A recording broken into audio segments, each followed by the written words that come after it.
কেমন আছো তোমরা সকলে? নিশ্চিত সকলে ভালো আছো। আজ তোমাদের জন্য আরো এক নতুন গল্প নিয়ে এসেছি, গোপালের ভ্রমণ।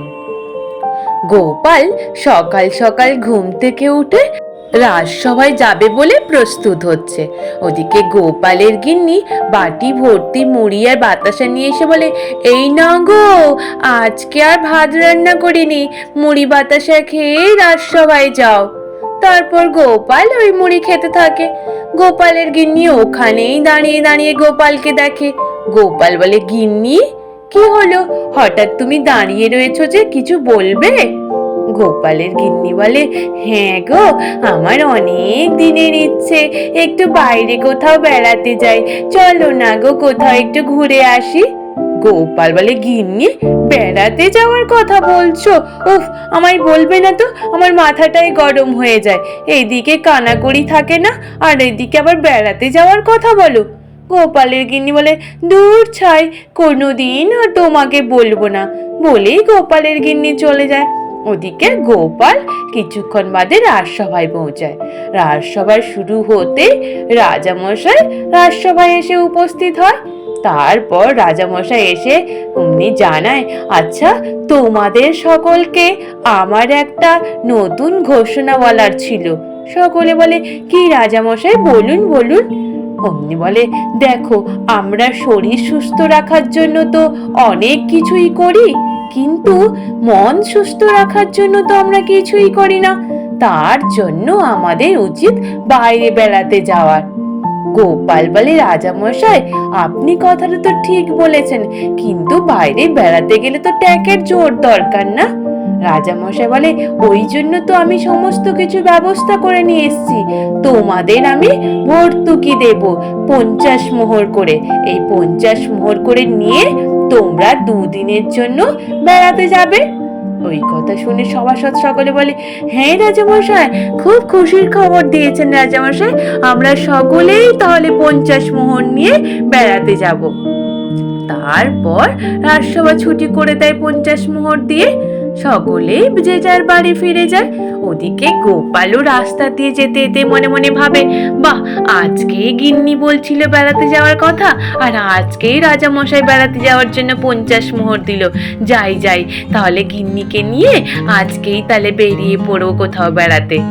ওদিকে রাস্তায় যেতে যেতে হঠাৎ দেখে একজন গাড়োয়াল ও বসে বসে কাঁদছে। অমনি গোপাল বলে, ভাই তোমার কি হয়েছে, এইরকম করে কান্নাকাটি করছো যে? গাড়োয়াল তখন কাঁদতে কাঁদতে বলে, আসলে দাদা, আমার এই গরুর গাড়ির চাকা ভেঙে গেছে, আমি যে কি করে এই চাকা সারাই, আমার কাছে কানাকড়ি মোহর নেই, কি করি বলো গোপাল দাদা। গোপাল তখন বলে, ও গাড়োয়াল ভাই, একদম কান্নাকাটি করো না, আমি তোমায় ব্যবস্থা করে দিচ্ছি। এইও নাও, আমাকে রাজামশাই বেড়াতে যাওয়ার জন্য ভর্তুকি দিয়েছিল, সেখান থেকে তোমায় আমি 15 মোহর দিচ্ছি। তুমি এই 15 মোহর দিয়ে তোমার গাড়ির চাকা সারিয়ে নাও।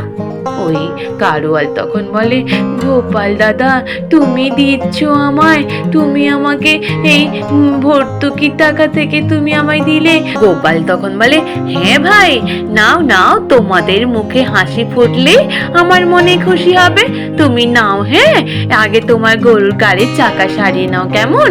বলে গোপাল এগিয়ে চলে আসে। রাস্তা দিয়ে হাঁটতে হাঁটতে যখন দেখে খুব গরম, বলে, উফ, এত গরম পড়েছে, মাথাটাও গরম হয়ে যাচ্ছে, একটু যাই নদীর পাড় থেকে একটু জল নিয়ে মাথায় দিই। তারপর নদীর পাড়ে যায়। নদীর পাড়ে বসে নদী থেকে জল তুলে তুলে মাথায় দিতে থাকে। অমন সময় একজন নৌকা বাহক ও বসে বসে কান্নাকাটি করে। ওই নৌকা চালক বলে, হায় হায় রে, আমার কি সর্বনাশ হয়ে গেল রে।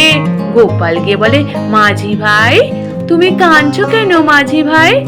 বলে, গোপাল দাদা, আমার এই নৌকোর পাটাটা ভেঙে গেছে, এখন সারানোর মতো মোহর নেই, ওদিকে বাড়িতে অসুস্থ মাও পড়ে রয়েছে, কি যে করি, আমার এখন মহা বিপদ দাদা।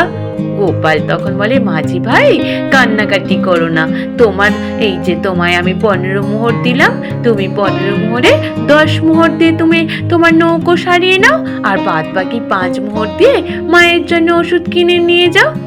অমনি ওই মাঝি বলে, দাদা তুমি সত্যি আমায় কত উপকার করলে গোপাল দাদা, তোমার আমি ঋণ কোনোদিনও শোধ করতে পারবো না গোপাল দাদা, তুমি সত্যি খুব ভালো মানুষ গোপাল দাদা।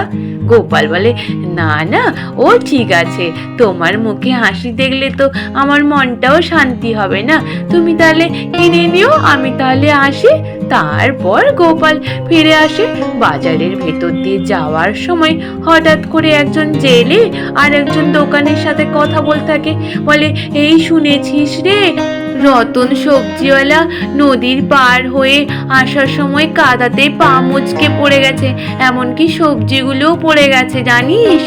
গোপাল বলে, কে পড়ে গেছে? বলে, ওই রতন সবজিওয়ালা গো গোপাল দাদা, ওই যে সবজি নিয়ে আসছিল নদী পার হয়ে, তারপর ওখানে পা পিছলে পড়ে গিয়ে পা ভেঙে গেছে। অমনি বলে, তাহলে কোনো বৈদ্য টৈদ্য কি দেখিয়েছে, পা সারিয়েছে?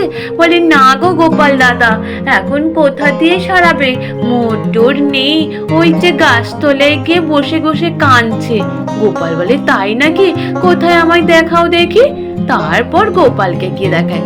গোপাল বলে, ও রতন ভাই, রতন ভাই তুমি কাঁদছো কেন? রতন ভাই একদম কান্নাকাটি করো না, তোমার পা ব্যথা ভেঙে গেছে তো, আমি ঠিক তোমায় মোহর দিচ্ছি, তোমার পা তুমি সারিয়ে নেবে কেমন? এই নাও 10 মোহর নাও, তোমার পা সারিয়ে নেবে, সঙ্গে তুমি পা সারানোর পরে তারপর আবার সবজি নিয়ে বাজারে বিক্রি করতে আসবে। অমনি ওই রতন বলে, সত্যি গোপাল দাদা তুমি পুরো ভগবানের মতো দর্শন দিলে গোপাল দাদা, তুমি আমায় অনেক উপকার করলে, তোমার ঋণ কোনোদিনও শোধ করতে পারবো না গোপাল দাদা। গোপাল বলে, না না ভাই, তোমাদের মুখে হাসি দেখলে তো আমার মনটাও শান্তি হয় না, তাহলে আমি চলি। তারপর গোপাল বাড়ি ফিরে আসে। গোপাল বাড়ি ফিরে এসে অমনি গিন্নিকে বলে, ও গিন্নি, গিন্নি। গিন্নি বলে, এ কি গো, তুমি আজকে তাড়াতাড়ি করে চলে এলে যে? অমনি বলে, ওই যে রাজা মশাই ছুটি দিয়ে দিলেন, আরো বলেছেন 2 দিন আরো বেশি ছুটি দিয়েছেন। বলে, তাই নাকি? বলে, হ্যাঁ গো গিন্নি। বলে, বেশ বেশ, তাহলে 2 দিন তুমি আরাম করে খাও দাও আর বিশ্রাম নাও, তাহলে তুমি বসো, আমি তোমার জন্য খাবার বেড়ে নিয়ে আসছি। তারপর গোপালের গিন্নি খাবার বেড়ে এনে দেয়।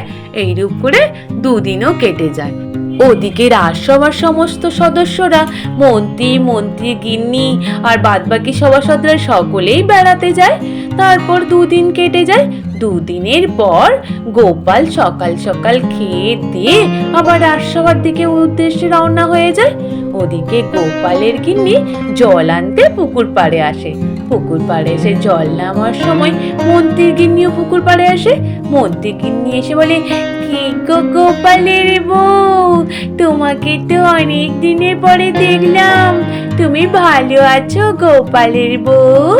গোপালের বউ বলে, হ্যাঁ গো ভাই, আমি ভালো আছি, তোমার মনটা এত খুশি খুশি মনে হচ্ছে কেন মন্ত্রী গিন্নি?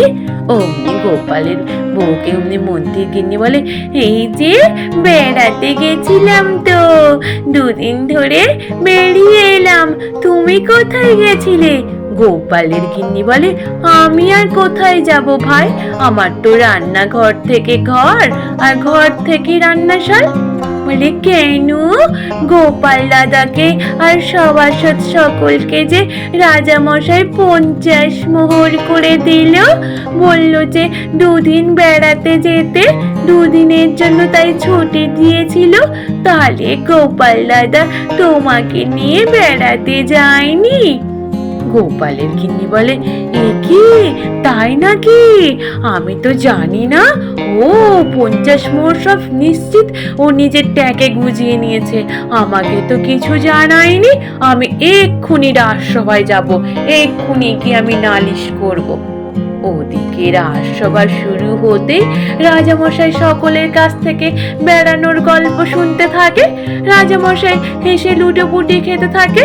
ওদিকে গোপালও বলে, রাজামশাই আমারও এক কাহিনী রয়েছে বেড়াতে যাওয়ার, আমি তাহলে বলি? রাজামশাই বলে, হ্যাঁ গোপাল বলো বলো।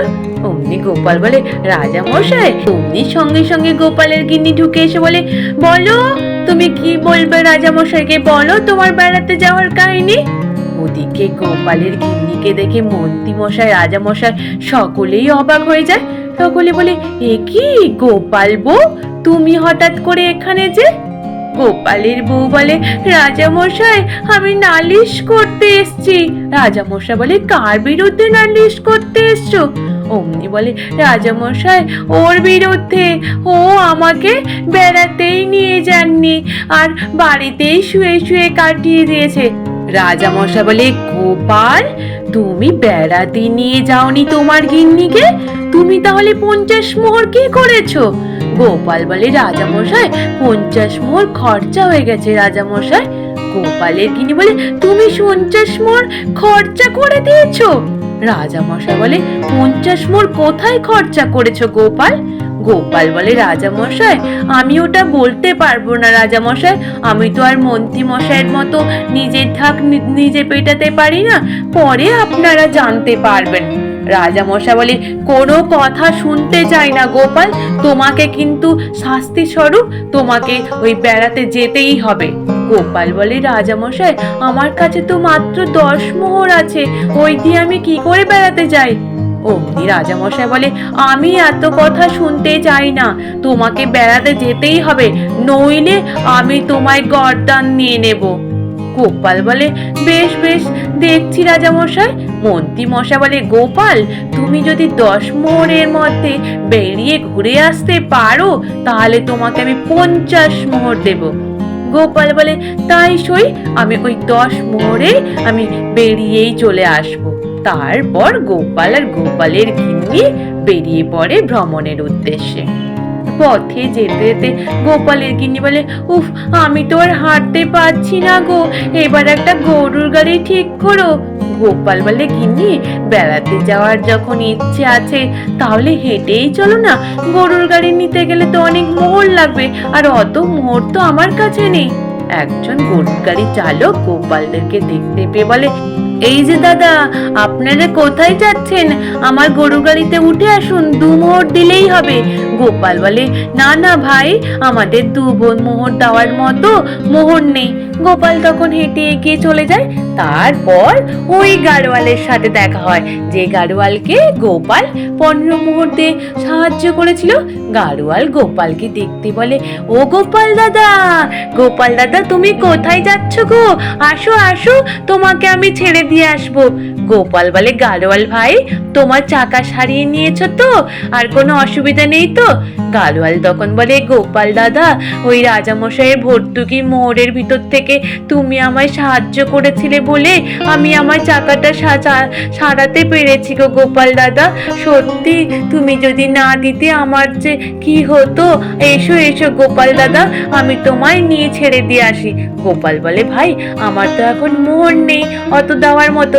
বলে, আমাকে লজ্জা দিও না গোপাল দাদা, তুমি যে আমার উপকার করেছো তার ঋণ আমি শোধ করতে পারবো না গোপাল দাদা, এসো এসো আমি তোমায় নদীর পাড়ে ছেড়ে দিয়ে আসি। তারপর গোপালের গিন্নি মনে মনে ভাবে, এই রে, এই দেখো মানুষটা এই লোকটাকে সাহায্য করেছিল ওই মুহূর্তে, আমিও মনে মনে কত খারাপ ভেবেছি। তারপর গরুর গাড়ি করে নদীর পাড়ে যায়। তারপর ওদিকে পেছন পেছন বটা ঘটা আর রাজামশাই পাঠিয়েছেন প্রহরীকে লক্ষ্য রাখার জন্য যে গোপাল সত্যি সত্যি ভ্রমণে বেরিয়েছে কিনা। ওরা পিছু নেয়, দেখতে থাকে গোপাল যেদিকে যায় আর ওরাও পিছন পিছন যেতে থাকে। তারপর নদীর পাড়ে আসতে একজন মাঝি এসে বলে, কি নদীর ওপারে যাবেন? 2 মোহর দেন তাহলে নিয়ে যাব। গোপাল বলে, না ভাই, আমার 2 মোহর দেওয়ার মতো মোহর নেই। ওদিকে ওই মাঝি যাকে গোপাল সাহায্য করেছিল ওই মাঝি এসে উপস্থিত হয়। ওই মাঝি এসে বলে, গোপাল দাদা যে, এসো এসো, তুমি সেদিন আমায় মোহর দিয়ে সাহায্য করেছিলে বলে আমি আমার নৌকো সারাতে পেরেছি। গোপাল দাদা এসো এসো, তোমায় নিয়ে গিয়ে আমি ছেড়ে দিয়ে আসি ওই পারে। গোপাল বলে, তোমার নৌকো তাহলে ভালো করে সারানো হয়েছে তো ভাই? মাঝি বলে, হ্যাঁ গোপাল দাদা, তোমার মতো ভালো মানুষ আর কি পৃথিবীতে আছে? এসো, তোমায় আমি ওই পারে ছেড়ে দিয়েছি। ওদিকে গোপালের গিন্নি বলে, এই রে বাবা রে, আমার মাঝি ভাইকেও সাহায্য করেছিল ইনি। তারপর ওপারে গিয়ে পৌঁছায়। ওপারে যেতেই সরাইখানা খুঁজে বেড়াতে থাকে। গোপালের গিন্নি বলে, কি গো, এবার তো একটা সরাইখানা লাগবে, চলো চলো দেখি, একটা সরাইখানা দেখি। সরাইখানায় ঢুকে যখন জিজ্ঞেস করে, ওরা বলে 5 মোহর নেবে বলে। গোপাল বলে, 5 মোহর হবে না, চলো গিন্নি অন্য কোথাও খুঁজি। তারপর খুঁজতে খুঁজতে ওই সবজিওয়ালার সাথে দেখা হয়। সবজিওয়ালা দেখতে পেয়ে বলে, গোপাল দাদা, তুমি আমায় সেদিন সাহায্য করেছিলে বলে আমার কত উপকার হয়েছে, আমার পাও ভালো হয়ে গেছে, আমি সবজি নিয়েও বিক্রি করছি, আর তুমি আজকে এখানটায় এসছো যে? গোপাল বলে, আমি বেড়াতে এসছি ভাই, তাহলে তোমার পা ভালো হয়ে গেছে তো? ওই কথা শুনে ওই লোকটা বলে, হ্যাঁ গো গোপাল দাদা, তুমি ওই দিন মুহূর্তে সাহায্য করেছিলে বলেই আমি ভালো হয়ে গেছি, তোমাকে আর কোথাও সরাইখানা খুঁজতে হবে না, তুমি আমাদের বাড়িতেই থাকবে। তারপর 2 দিন কেটে যায়। তারপর ওদিকে রাজসভা শুরু হতেই রাজামশাই বলে, আজকে তো গোপাল আসার কথা। ওদিকে গোপাল আর গোপালের গিন্নি এসে উপস্থিত হয়, রাজামশাইকে প্রণাম জানায়। রাজামশাই বলে, কি গোপালের গিন্নি, কেমন বেড়ালে? গোপালের গিন্নি বলে, খুব ভালো বেরিয়েছি রাজামশাই, মন শান্তি হয়ে গেছে, যেটা আপনাকে আমি বুঝিয়েও বলতে পারবো না। রাজামশাই বলে, তাই? তোমরা খুব ভালো বেরিয়েছো? বলে, হ্যাঁ রাজামশাই। ওদিকে বটা ঘটা এসে বলে, হ্যাঁ রাজামশাই, গোপাল আর গোপালের গিন্নি তো বিনে পয়সায় পুরো ঘুরে চলে এসছে। মন্ত্রী মশাই বলে, এইটা কি করে সম্ভব? তাহলে রাজামশাই নিশ্চিত নিজের জোর দেখিয়ে চারিদিকে ঘুরে এসছে। ওদিকে প্রহরী এসে বলে, না না রাজামশাই, কোনো জোর দেখায়নি কারোর উপর গোপাল দাদা, গোপাল দাদা যা করেছে। তারপর প্রহরী সমস্ত কিছু খুলে বলে যে কার কার উপকার করেছিল আর ওরাই ওদের সাহায্য করেছে। এই শুনেই রাজামশাই তো অবাক। রাজামশাই বলে, গোপাল, তুমি আবার একবার প্রমাণ করে দিলে যে তুমি এত ভালো মনের মানুষ। সত্যি আমি শুধু মিছিমিছি তোমাকে খারাপ ভেবেছিলাম গোপাল। গোপালের গিন্নিও বলে, হ্যাঁ রাজামশাই, আমিও অনেক খারাপ ভেবেছিলাম ওকে, কিন্তু আমি যা দেখলাম আমিও অবাক হয়ে গেছি রাজামশাই। গোপাল বলে, এইবার মন্ত্রী মশাই দেন দেন, 50 মোহর দেন। মন্ত্রী মশাই বলে, এই রে, আমার হাত থেকে আবার 50 মোহর চলে যাবে। অমনি মন্ত্রী মশাই আবার 50 মোহর দেয়। ওদিকে রাজা মশাইও খুশি হয়ে বলে, গোপাল, আমিও খুশি হয়ে তোমাকে 100 মোহর দিলাম গোপাল, এই নাও। গোপাল বলে, বেশ রাজা মশাই। অমনি গোপাল ওর গিন্নিকে বলে, গিন্নি চলো, এই 100 মোহর নিয়ে আমরা আবার দূরে কোথাও ঘুরে আসি। গোপালের গিন্নি বলে, সত্যি? তুমি সত্যি যাবে? গোপাল বলে, হ্যাঁ গিন্নি, সত্যি সত্যি সত্যি, 3 সত্যি। আজ এই পর্যন্ত। নিশ্চিত তোমাদের সকলের ভালো লেগেছে। আর যদি ভালো লেগে থাকে তাহলে একটু লাইক আর সাবস্ক্রাইব করে দিও। আর তোমরা সকলে ভালো থেকো, কেমন? টাটা।